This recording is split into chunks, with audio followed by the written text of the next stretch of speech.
In the summer of 1986, four teenagers from Louisville, Kentucky formed a rock band named after a member's pet fish. The band started off small, playing local talent shows, mostly unrecognized outside of their respective hometown. But this was only temporary. Only 5 short years later, they would release a seminal album that would change the face of rock music, helping pioneer an entire subgenre and influencing many future artists. Unfortunately, they would break up before the album was even released. That band is Slint, a band shrouded in mystery and hiding in the shadows. So let's get into the formal history of Slint, the Faces in the Quarry. Good night, my love. Remember me as you fall to sleep. Slint was Brian McMahon, David Pajo, Britt Walford, and initially Ethan Buckler. He was later replaced after their first album by Todd Brashear, as he wanted to pursue his other band King Kong more seriously.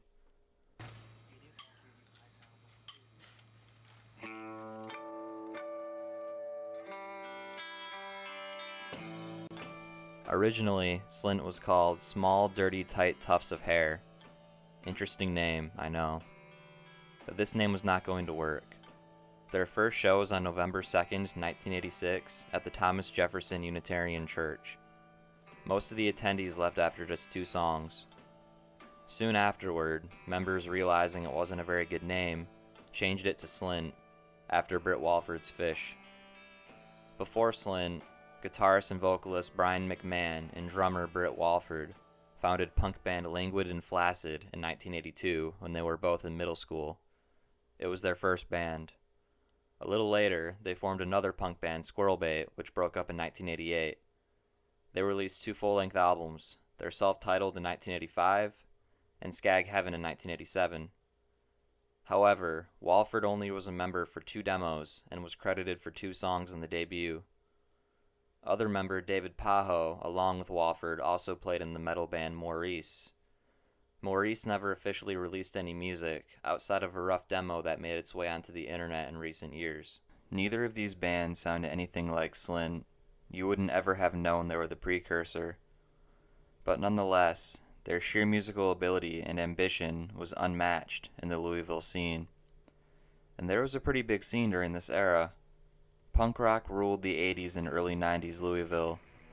Bands like Malignant Growth, The Blinders, Your Food, and more were popular locally. More notable acts like Rodin and King Horse, along with Slint, were probably the biggest acts to help shape the scene. It is safe to say that the members of Slint had a huge impact on Louisville, as well as the greater rock scene later on.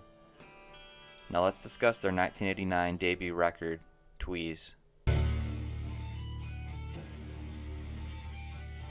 Tweez was recorded in the fall of 1987 and originally released in July 1989 on Jennifer Hartman Records. Jennifer was a friend of the band, and fun fact, this was the only record ever released on that label.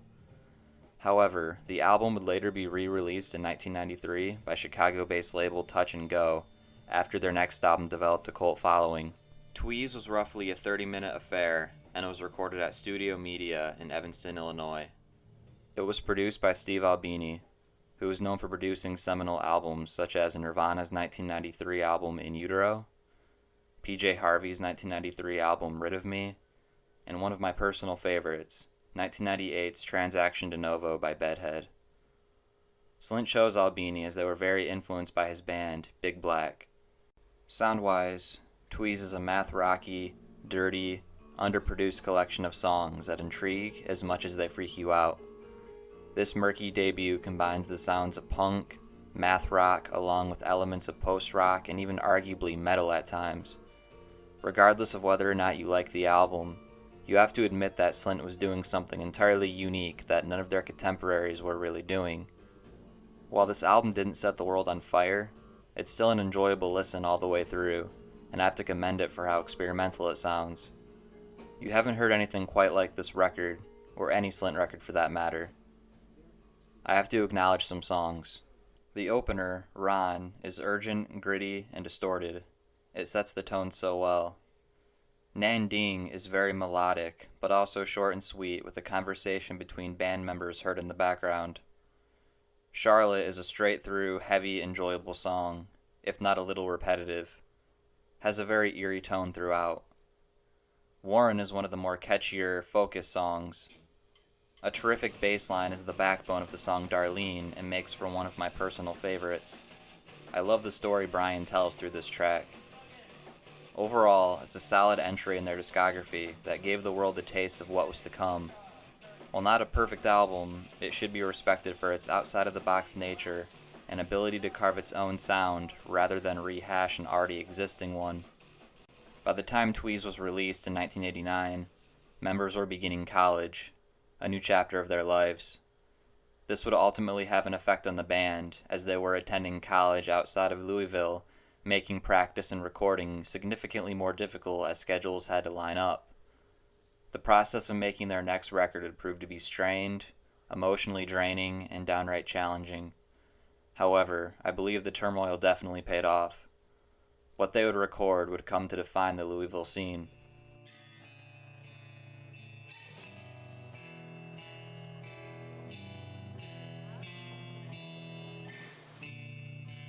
The members of Slint would return to Louisville after a year in college to practice, primarily in Britt Walford's basement, their preferred playing space. Throughout 1990, Brian McMahon and Walford would begin to write the next album. They wrote 6 to 7 songs, and the band would practice them over and over again until they sounded just right. The same guitar riffs would be played again and again and layered to get a more nuanced sound. All members worked together for hours constructing bass lines and drawn-out guitar parts. McMahon would retrieve a 4-track tape recorder and begin practicing vocals, prominently in his parents' car, to get a clear sound away from the loud music. In August 1990, the band would enter River North Records in Chicago and record Spiderland in just 4 short days. The process of recording wasn't easy. Tragically, McMahon had gotten severely injured trying to help someone on the side of the road before recording began. He was struck by a vehicle and flew into his parked car, leaving a large impression on the side.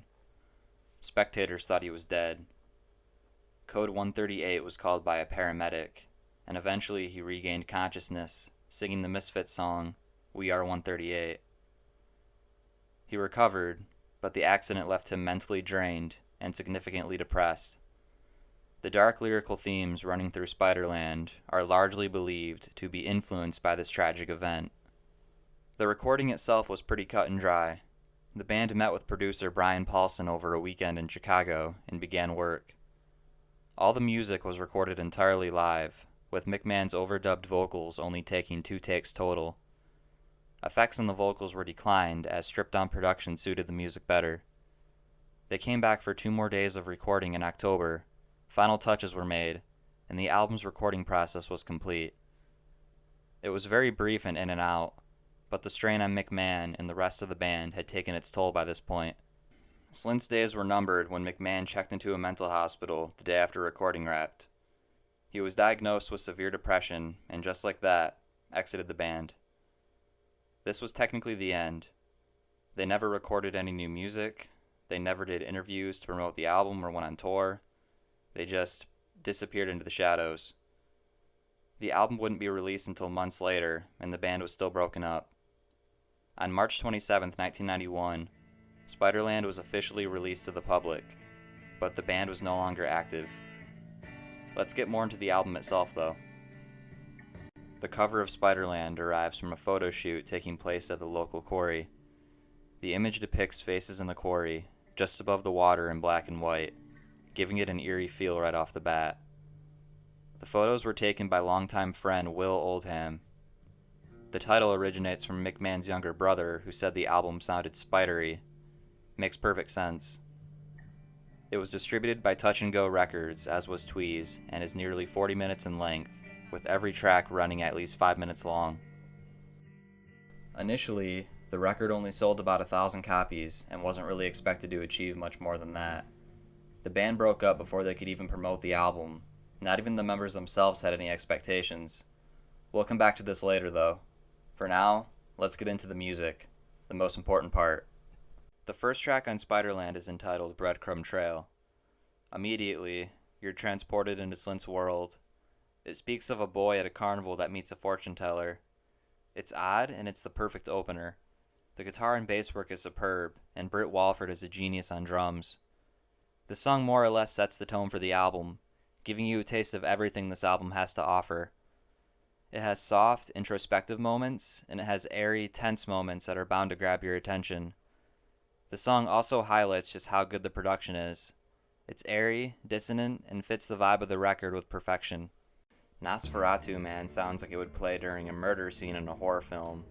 With imagery of vampires and clear inspiration from the 1922 film Nosferatu, it's dark, gritty, and sinister. The hard-hitting drums, the heavy, raw guitar riff, the screamed lyrics. There's a lyric that reads, "Like a bat, I flushed the girl, and I flew out my back door." Hopefully that gives you an idea of just how dark and brooding this song is. Nonetheless, it's my personal favorite song on the record. Don A. Man takes its time building tension, progressively getting closer and closer to exploding with the guitars in overdrive. The use of dynamics in the song are genius, as on every other song. The lyrics pertain to isolation, alienation, and character Don essentially being disillusioned with his life. The music in itself tells a story. It sounds hurt and fragile. Washer is the longest song on the album and is very similar to Don A. Man as far as a slow build-up that takes time to unleash. The guitar work is a highlight of this song, so much thought was put into the structure. Continuing the theme of darkness, the lyrics here are so relentlessly sad and hopeless, but poetic and sensitive in nature. McMahon's vocals are tortured and very somber. That's what makes it such a powerful statement. For Dinner is an instrumental-only track and is the only of its kind on Spiderland. It's definitely the most relaxed, at-peace song here. It's a nice change of pace for the album. The first 4 songs were so dark and heavy, but this song calms things down a bit and does it very well with its entrancing atmosphere and almost soothing guitar. It's the calm before the storm, preparing you for what comes next. The final track, Good Morning Captain, is by far the most emotionally raw on the record as far as ferocity in the sound. The way this song develops and reinvents itself throughout is truly captivating. All instruments in this song are in total unison and play off each other so effortlessly. Every member has a shining moment. For example, Britt Walford's amazing drum fills. The way Good Morning Captain builds and builds leading to the end is incredibly powerful. The execution couldn't have been better. It's the perfect way to close an album that changed music forever.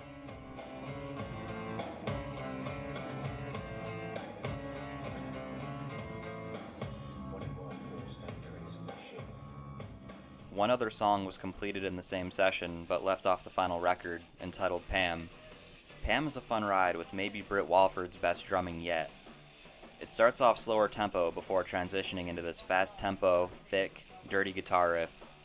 It's one of their most clearly metal-influenced songs. Instrumental only, but the energy and bravado of this track makes up for it.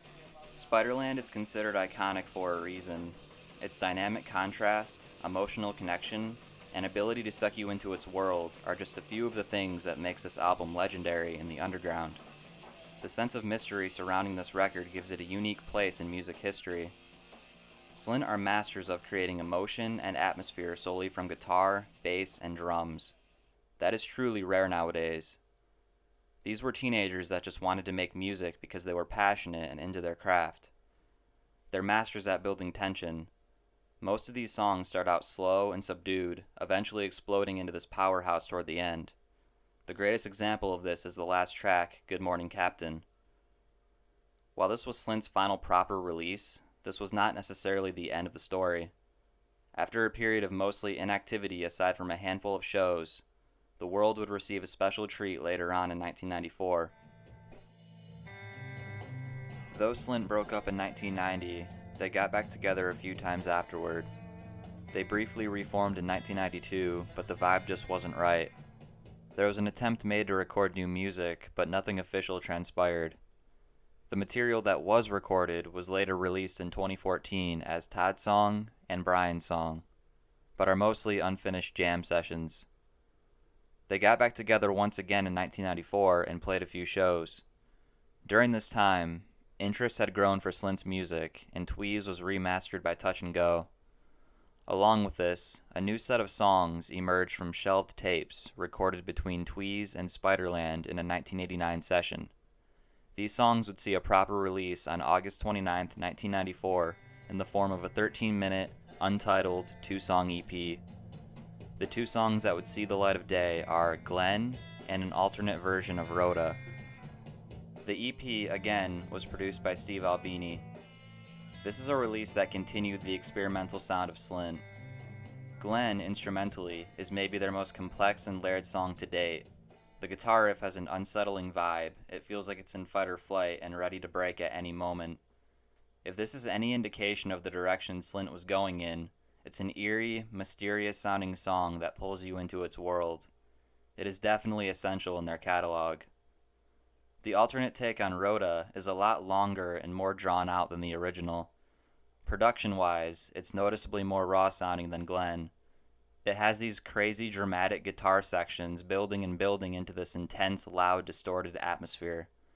This is one of Slint's most experimental, abrasive songs. The EP was Slint's final release. It's been over 25 years, and their music still holds up incredibly well. They may have been slept on in the 90s, but today, nothing but praise is thrown at the group for their innovation and thought-provoking music. Spiderland alone went on to sell over 50,000 copies over the years, developing a cult status in both the underground and the greater history of music. Their music has made appearances in movies, in popular music magazines, and even a documentary was made about them in 2014 called Breadcrumb Trail. The band also worked with producer Bob Weston to remaster Spiderland that same year, releasing a limited-run box set. This newfound interest and success has led to Slint reuniting sporadically in recent years. In 2005, 2007, 2013, and 2014, they played various shows throughout the US and Europe and did a handful of interviews. As far as the members themselves, most of them have stayed active in other bands. Britt Walford went on to join a number of groups, including The Breeders, Evergreen, and Water for varying periods of time. David Pajo found himself in groups such as Tortoise and Zwan, among many others. Brian McMahon formed a band called The Four Carnation. And last but not least, Todd Brashear went on to join Palace Brothers along with other Slint members for their debut, and even started his own video store called Wild and Woolly Video in the late 90s. It was open until 2015. The influence of Slint's music has stayed with the band and music overall for many years. Several musicians in the rock scene today are heavily influenced by the band and their mature, subtle sound. The music has lived on, even though the band unfortunately dissolved in the process. In the summer of 1986, 4 teenagers from Louisville, Kentucky formed a rock band named after a member's pet fish. That band is Slint, the Faces in the Quarry.